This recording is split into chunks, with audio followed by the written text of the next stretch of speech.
I'm Aaron Baker from PhoneDog.com, and it's part 2 of an incredible dogfight battle between the Samsung Galaxy S4 and the HTC One. They're both flagship smartphones. It's going to be the tightest dogfight battle ever, and it's part 2. Let's go find out which one is crowned the dogfight champion.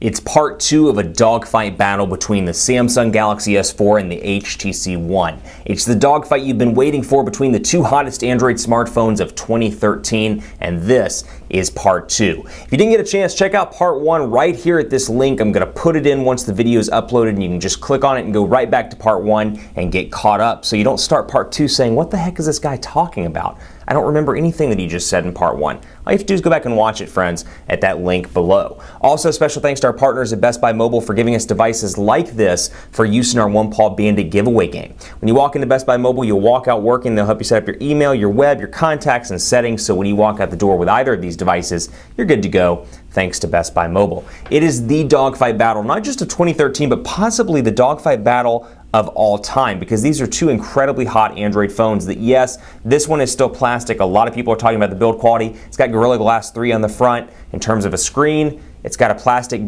covering, and you know what? It sustains drops and sustains knife scratches pretty well, according to the internet. And the internet is always to be believed, right? I thought so. Then here's the HTC One, all metal, glass in the front. So design-wise, there are people that obviously have their preferences when it comes to hardware, and then of course software as well. Samsung has some incredible value adds in their software, and it just gets better with the Galaxy S4. So it comes down to a lot of different things. If both of your carriers have this device, that's obviously a battle within itself, because if you're on Verizon, you don't even have the option to get this phone if you want to stay with Verizon. But if assuming both carriers have this phone, it's a battle between design, it's a battle between specifications as to what you want, and more. It's a battle between software and hardware, essentially. Let's jump in part 2, and we'll start just by recapping really quickly some of the key features of both of these devices. The US version of the Galaxy S4, 1.9 gigahertz quad-core Snapdragon 600 CPU, 5-inch 1080p HD display, 441 pixels per inch, 2 gigabytes of RAM, 2,600 milliamp hour battery, Gorilla Glass 3 on the front, available in black mist and white frost in 16, 32, and 64 gigabyte variants. Over here, boom, 1.7 gigahertz quad-core Snapdragon 600 CPU, 4.7-inch 1080p HD display with 469 ppi, 4 ultra-pixel camera on the back, so HTC is trying to dispel that megapixel myth with their ultra-pixels.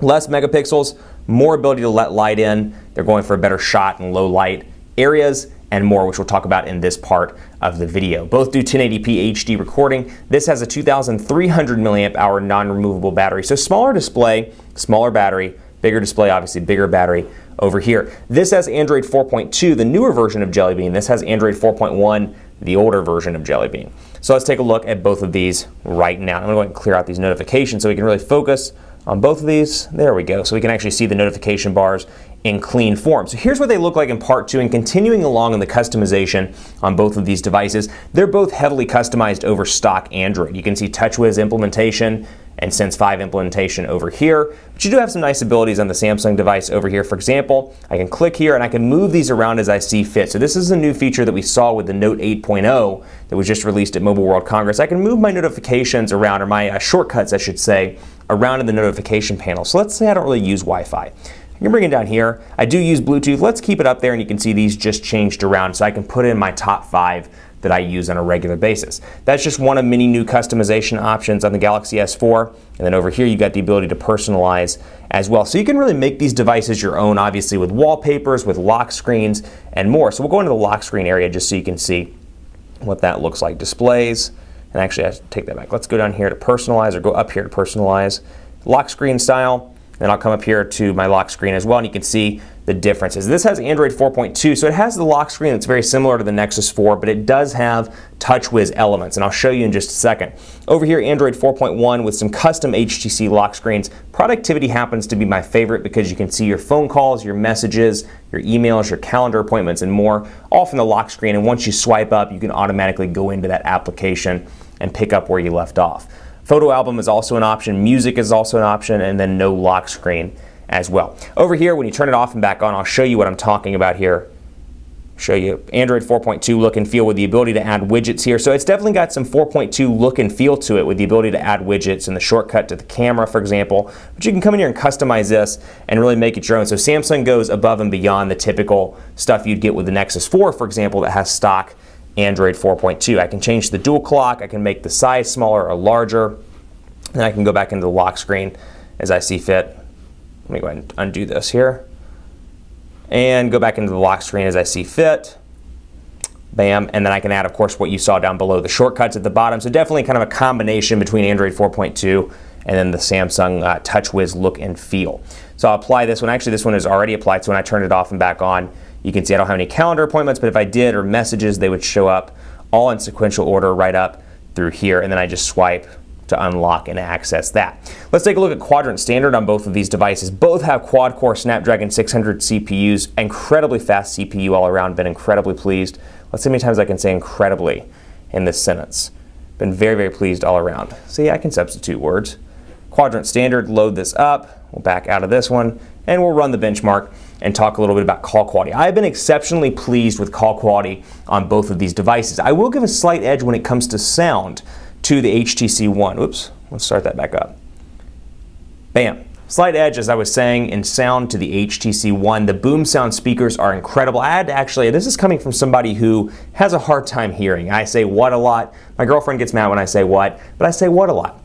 And that can be frustrating for a lot of people. I had to actually turn this phone down. The speakers are incredibly loud. The ringtones are incredibly loud.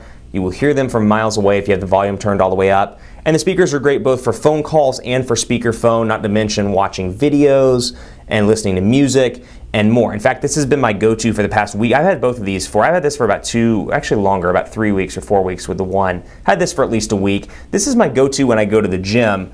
I listen to this and use this for my music because it is exceptionally nice all around. Been really pleased with the sound performance, and the call quality on both of these devices have been fantastic. 12,497, 12,508 on the HTC One. So a little bit faster over on the HTC One, just barely faster, but it does win the quadrant standard test. Now on to the speed test, and both of these are 4G LTE capable devices on Sprint. These are both Sprint devices. I am in the Dallas Metroplex, so both of these are on 4G LTE right now. Unfortunately, I've had some 4G LTE issues near my office. It's been exceptionally fast near my house, and I'll show you some sample performance numbers, but for whatever reason, the cell site near my office is not doing so hot, as you can see right here. I mean, this is LTE, and I'm getting like less than 1 megabit per second on the download. Upload equally bad. But then when I get home, great cell site or great reception. With both of these devices, I get between 15 and about 30 megabits per second on a regular basis on Sprint's LTE. So it just depends on where you are. Obviously, their 3G is pretty slow. EVDO is old and outdated. So if you're not in an LTE market, take a consideration as to whether Sprint's your best carrier, or if you want to go with AT&T or Verizon or whatever the case may be that works best for you. But you can see over here in results, I should have some results for you on one of these. Here we go. On the Sprint device, I forget which ones I've hard reset in preparation for a review, but 35 megabits per second, 33 megabits per second, 27, so incredibly fast in areas that are not my office. But then you can see it really drops when I'm in my office, 0.56. That was actually a pretty good one, 4 megabits per second at 8 in the morning one day when I was in the office. So it depends on where you are and if it works best for you. So keep that in mind as you're rolling through taking a look at both of these. I will say cameras, pretty impressive on both counts. 4 ultra pixel camera, 13 megapixel camera over on the Galaxy S4. They both have a host of features, and we'll start by talking about the HTC One here with its HTC Zoe capabilities. Let's say, for example, you're out recording a soccer game or you're recording a basketball game, and you're out recording it and you want to do some Zoes. So I'm going to show you HTC Zoe, and this I'm going to do it actually over here. Forgive me while I'm recording here, and you can see what I'm talking about. And so you can see I just took a 3-second video burst, and that's what an HTC Zoe is, a 3-second video burst of whatever, and you can see that it's recording, and I can go between that and then of course still pictures as well, just taking a few here with the Galaxy S4. HTC Zoe is super cool because I can go into the gallery and I can share this as well. So I can say my photos, let's go to my events, and you know what, 423. Here's what I've taken so far today, and all I have to do is click on this, and the phone automatically puts this together. Take a look at this.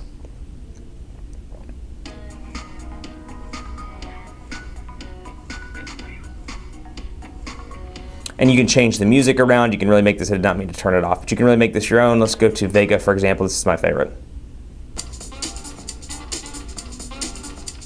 So you can make this your own, and you can really see a use case for this where you're at a wedding or you're taking 100, 200, 300 pictures in a day, and you want to create a nice little video to send to maybe your friends that just got married or whoever the event was for. You can take advantage of that with HTC Zoe. I found it particularly useful. Now, this thing has a host of features as well, and like anything, between these two, it's just going to depend on which feature you find most important. So I'll come in here. This is one of my favorites. I can activate the front and the rear-facing camera. So for example, let's say there's a celebrity nearby. Let's say this HTC One is a celebrity, and I don't want this HTC One to know that I'm staring at it. So I can kind of stealthily take a picture of it. But then I can also crop myself into the picture, and then of course I can change this around so I can do a heart shape. I'm in love with the HTC One or Instant Picture. It's actually a pretty good one. We'll do Instant Pic, and I can put the date here, and of course I can make it larger or smaller as I see fit.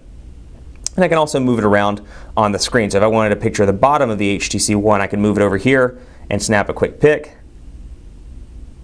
And then boom, that is there. And there are a bunch of different mode options here in addition to that one. I can go into mode and take a look, for example, at panorama. Eraser is a good one. So if you're taking pictures with friends and that annoying guy in the suit keeps walking by because he's a creeper and he's behind you, you can erase him out of the image. HDR, of course, and then you've got drama shot, which is really nice because you can link together shots of maybe this little man here snowboarding, or if somebody skis, or if you're just doing something that's really drama related, And when I say drama related, I'm not talking about arguing. Haha, bad joke. But you get the idea. Drama shots as well. So there are a lot of different camera shots, and not only that, they made it easier to figure out which one's best for you with this little description right here. Another feature I want to point out on the HTC One before we leave the camera mode is the wide-angle front-facing camera. Take a look at the front-facing lens here, and I'll show you camera, switch to front. And you can see, look at how much it actually gets in here. You can see the walls of my office. You can see where I usually shoot behind me. All these different things, really a ton of space. And then compare it over here, and this one is certainly good, don't get me wrong.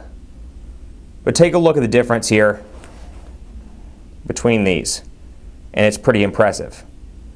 Wide angle, and they're both pretty wide angle, but you get the idea. Very impressive over on the HTC One. So there are a lot of features to like about both of these devices. This is the hardest dogfight battle that I've ever done in PhoneDog, and it really depends, like I always say this, but more so than ever with these two devices, it depends on what's most important to you. If software is more important to you, in my everyday life, software is probably more important to me than the hardware because I put the phone in the case anyway. I would probably say go with the Galaxy S4 with the software benefits. If you love that air view, you love air gesture, you love all that stuff, then you love, not to mention Watch On or HTC's TV application, I would seriously consider the Galaxy S4. Software-wise, it's chock full of some incredible stuff. This thing is gorgeous from a hardware standpoint. It fits so well in the hand. This thing is one of those phones I keep wanting to pick up just because it's beautiful. And it's one of those, it's laying on my desk, and I'm like, I have nothing to do with the HTC. Why don't I just pick it up, hold it in my hand, surf around, maybe go between the windows, and then put it back down because it is that beautiful of a phone. The boom sound speakers are incredible on this device. I cannot underscore how great the sound is. The camera is really nice, and it dispels the megapixel myth for the most part. That said, a winner has to be declared in the dogfight, and for the first time in PhoneDog dogfight history, this is a tie. And I know if you're watching on YouTube, you're saying, what? How is one of these not declared a winner? What's the purpose of the dogfight? Well, the purpose is to show the different features, but there is no winner here. It totally depends on what is most important to you, and that's always a factor anyway, but there is no distinguishing feature that makes one of these significantly better than the other or significantly worse than the other. These are two Android powerhouses, and believe me when I say you are going to be happy with either one of these devices. I say it again, it is a dogfight tie for the first time in PhoneDog dogfight history. Keep it locked on PhoneDog.com for continuing coverage between these two iconic Android flagships, these powerhouse devices, the Galaxy S4 and the HTC One. I'm on Twitter at PhoneDog_Aaron. I'm also on Facebook at Facebook.com/PhoneDogAB, and we're on Google Plus at PhoneDog.com/G+. Be sure to check out our hub for all things Galaxy S4 as well at PhoneDog.com/Galaxy S4. And you know what? There are more dogfights to come, but this one is a tie. Thanks so much for watching.